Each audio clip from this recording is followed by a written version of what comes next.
ইংলিশে কেন?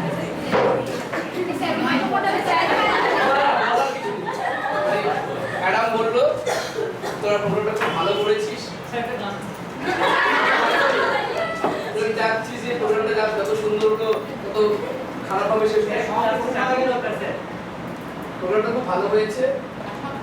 এত কম সময়ের মধ্যে তোরা যে এত সুন্দর একটা প্রোগ্রাম শেষ করতে পেরেছিস তার জন্য সবাইকে আমাদের তরফ থেকে ধন্যবাদ।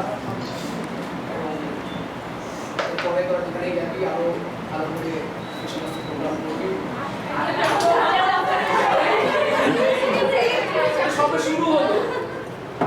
সবে শুরু হলো আর বসন্ত উৎসবের শেষ নয়, এখান থেকে শুরু। প্রত্যেকটা দিনই বসন্ত, বসন্ত শেষ হয়ে যাবে, প্রত্যেকটা দিনই বসন্ত। সেইভাবে নিজেদেরকে প্রিপেয়ার কর ভবিষ্যৎ লাইফে প্রত্যেকটা দিনই তোদের বসন্ত।